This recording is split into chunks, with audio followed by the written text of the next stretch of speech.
बदलापुर कांड आपको याद होगा। एक स्कूल में 2 बच्चियों का यौन उत्पीड़न किया गया था। अक्षय शिंदे नाम का आरोपी इस पूरे मामले में गिरफ्तार हुआ था। पुलिस ने कल अक्षय शिंदे का एनकाउंटर कर दिया।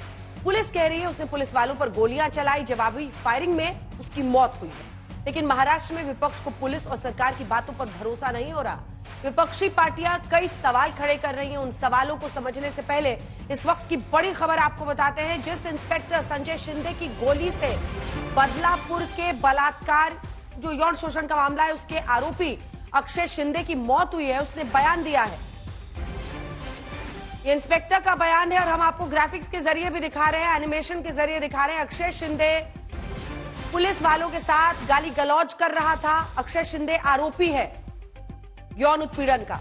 बार बार वो पुलिस वालों को धमकी दे रहा था, उसे समझाने की कोशिश की गई। खुद इंस्पेक्टर संजय शिंदे आगे बैठे थे वैन में और पीछे नीलेश मोरे जो कि असिस्टेंट इंस्पेक्टर है वो पीछे बैठे हुए थे। अचानक एपीआई नीलेश मोरे का रिवॉल्वर छीन लिया। पहले नीलेश मोरे ने फोन करके संजय शिंदे को बताया कि ये पीछे बहुत गाली गलौज कर रहा है, बार बार पूछ रहा है कि कहां ले जा रहे हो मुझे, और ये हमलावर हो रहा है। इस बीच अचानक नीलेश मोरे ने का रिवॉल्वर इस आरोपी अक्षय शिंदे ने छीन लिया, गोली चला दी। उसने वैन में 3 राउंड फायरिंग की। चौथी गोली संजय शिंदे ने चलाई जो अक्षय शिंदे के सिर में लगी, वो ढेर हो गया। देखिए, अब विपक्ष इस पूरे मामले पर पूछ रहा है अगर अक्षय शिंदे के हाथों में हथकड़ी लगी थी तो उसने पुलिस वालों का रिवॉल्वर कैसे छीना। साथ ही विपक्ष के सवाल यह भी है कि अगर कहीं अक्षय शिंदे का एनकाउंटर किसी और को बचाने के लिए तो नहीं किया गया है।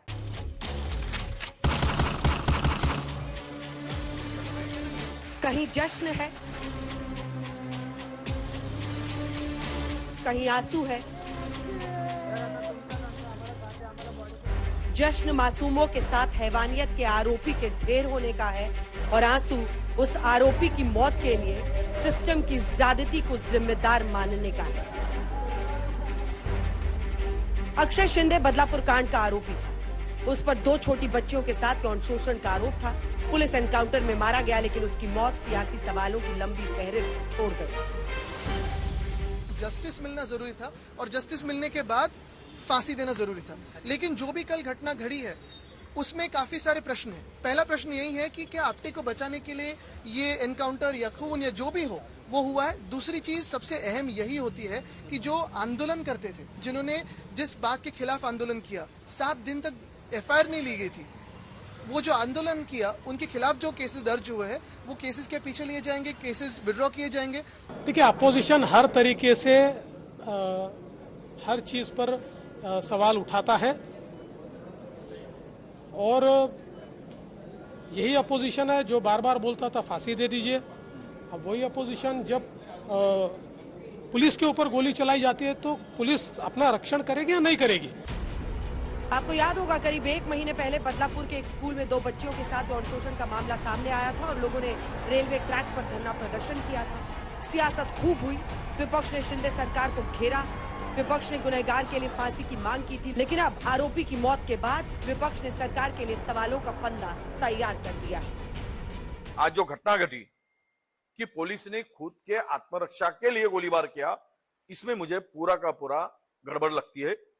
हो सकता है कि मुख्य आरोपियों को खत्म करके आरएसएस और बीजेपी के जो संस्था के काम करने वाले लोग हैं, संस्था के लोग हैं, उसको बचाने के लिए यह प्रयास भी किया जा सकता है। ऐसी शंका लोगों में है और हमें भी आती है। बदलापुर के जिस नराधम ने 2 नन्ही मुन्नी बच्चियों के साथ यौन शोषण किया था, उसका एनकाउंटर एक बहुत बड़ी खुशखबरी है। जिन लोगों को इस एनकाउंटर के ऊपर सवाल उठाना है और जिनके दिल में ऐसे बलात्कारी के लिए प्रेम प्रकट हो रहा है, उनसे मेरा सवाल यह है कि वो बलात्कारी के साथ खड़े हैं या महाराष्ट्र पुलिस के साथ। बदलापुर मामले का आरोपी अक्षय शिंदे तलोजा जेल में बंद था। 18 सितंबर को उसकी 3 में से दूसरी बीवी ने अप्राकृतिक यौन शोषण का केस दर्ज कराया। पुलिस ने केस को पुणे क्राइम ब्रांच को ट्रांसफर कर दिया। सोमवार को पुलिस ने उस केस में अक्षय शिंदे को रिमांड पर लिया और ठाणे क्राइम ब्रांच की ओर निकली। शाम के करीब 6:30 बजे पुलिस इंस्पेक्टर संजय शिंदे की गोली से अक्षय शिंदे ढेर हो गया। जो बदलापुर में आरोपी था, तफ्तीश के लिए जो उसके ऊपर उसकी पहली पत्नी जो थी उसने गुनाह रजिस्टर किया था लैंगिक अत्याचार का, और इसकी वजह से उसको तपास के लिए ला रहे थे और उस दरमियान उसने एपीआई नीलेश मोरे इसके ऊपर फायरिंग की। नीलेश मोरे जख्मी है, घायल है, और इसीलिए पुलिस ने खुद के बचाव के लिए ये कार्यवाही की है। और ऐसी प्राथमिक जानकारी मुझे मिली है। शिंदे आगे ड्राइवर के बगल में बैठे थे, पीछे की तरफ अक्षय शिंदे को लेकर 2 पुलिस वाले बैठे थे। अचानक आगे बैठे संजय शिंदे को पीछे बैठे नीलेश मोरे ने फोन किया और बताया कि अक्षय शिंदे गाली गलौज कर रहा है। इंस्पेक्टर संजय शिंदे ने गाड़ी रुकवाई, पीछे आ गए। उन्होंने अक्षय शिंदे को समझाने की कोशिश की। अक्षय शिंदे बार बार पूछ रहा था कि मुझे कहां लेकर जा रहे हो, वो धमकी भी दे रहा था, कह रहा था कि मैं तुम लोगों को छोड़ूंगा नहीं। अचानक अक्षय शिंदे ने नीलेश मोरे जो कि सब इंस्पेक्टर है उनका रिवॉल्वर छीन लिया और उन्हीं पर गोली चला दी। गोली नीलेश मोरे के पैर में लगी, वो जख्मी हो गए। अक्षय शिंदे ने दोनों पुलिस वालों पर 2 गोलियां चलाई। अब संजय शिंदे ने जवाबी फायरिंग की और गोली अक्षय शिंदे के सिर में लगी, वो वहीं ढेर हो गए। पुलिस की कहानियां एक के बाद एक बदल रही है। सबसे पहले बताया गया कि उसने खुदकुशी करने की कोशिश की, फिर कहा गया कि एनकाउंटर है, फिर कहा गया कि पुलिस को हमला कर रहा था। देखिए, इनकाउंटर किसका होता है? इनकाउंटर आतंकवादियों को होता है, इनकाउंटर अंडरवर्ल्ड के गुनहगारों को होता है। अगर ये मैटर चलता था कोर्ट में तो शायद उसको फांसी की सजा भी हो सकती थी। अक्षय शिंदे एक साइकोलॉजिकली डिप्रेस हो सकता है और उसने पुलिस पर हमले की कोशिश की, खुद को खुदकुशी करने की कोशिश की और पुलिस को जवाबी फायरिंग करना पड़ा।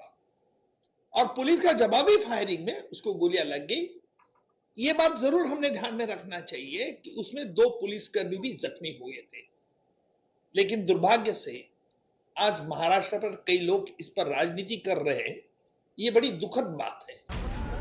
विपक्ष के सवालों के साथ अक्षय शिंदे के घर वालों के सवाल भी है। अक्षय की मां ने पुलिस वालों पर हत्या का आरोप लगाया। तुम लोग डायरेक्ट गोली डाल के उसको मार दिया और ऊपर से बोलेगा कि उससे फायरिंग किया करके।